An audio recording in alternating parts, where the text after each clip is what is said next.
40 years ago, 1 gram of gold bought you 5 loaves of bread. 40 years ago, when $1 was pegged to 1.502 grams, by 4 loaves. Today, 1 gram's 25 loaves. Today, $1 buys you about a quarter of a loaf. Can I get a witness to that, right? That's the difference between paper money and gold-backed money.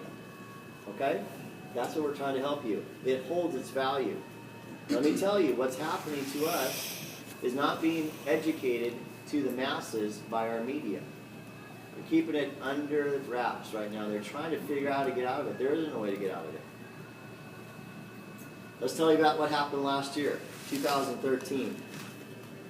Hugo Chavez, president of Venezuela, in February got up on the podium and basically said, our boulevard, our equivalent of the US dollar, is going to revalue in the next few days.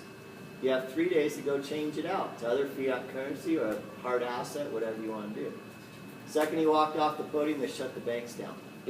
Friday afternoon, Saturday, Sunday's not a banking day, Monday became a banking holiday, Tuesday they opened up, and guess what? Their boulevard, if you had 100,000 boulevard in the bank, was worth 50,000 boulevard in purchasing power. Lost fortunes overnight. Nothing you could do about it. And it happens all the time. Poland, last year in 2013, hit the maximum debt ratio for its GDP, and the government reached into the people's 401k plans, took the cash out, replaced them with Polish savings bonds.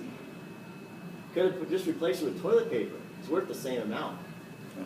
And said, we didn't steal your money, we replaced them this for this.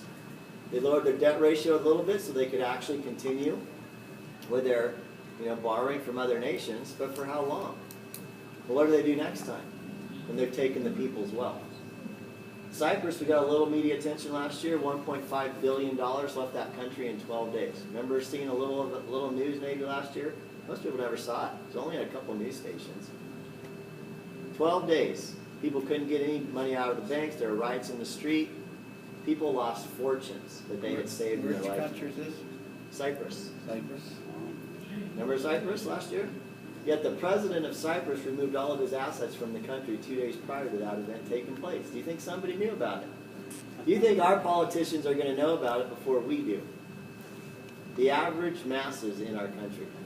Do you think they're ever going to let us know about it? No, it's going to be a gradual thing and an overnight change. I'm going to tell you this. If our reserve currency status changes in this country and we are no longer the reserve currency of the world, things change for us overnight. We are supposedly the #1 holder of gold in the world at 8,000 plus tons of gold. We used to be the #1 creditor nation. We're now the #1 debtor nation. Sad situation, and I don't believe we own the gold that we say we hold. Germany is the second largest holder of gold on record, and it's been audited, which is where this company resides. I honestly think the #1 holder of gold in the world is China, and their yuan is planning on being the next reserve currency, and they've got to back it with something. So they import more gold than any other nation nowadays, and everything they mine themselves out of the ground, they don't let leave the country, which means we don't know how much they have. But the game plan is, they'll be the next reserve currency. And it's working towards that end. We've got to make sure that while we have that ability to exchange a portion of our fiat currency for gold-backed money, we do it.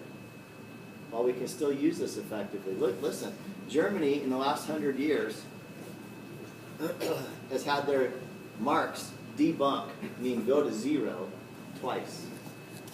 Out of this 550 fiat currencies that have been there in the last 1,000 years that have gone debunked, the rest of them, the longest standing one currently that still has value is the pound sterling. It used to be backed by 12 ounces of sterling silver. Today is backed by nothing and has lost 99% of its value. Our US dollar is worse than that, backed by nothing. But what we believe is in our treasuries, right?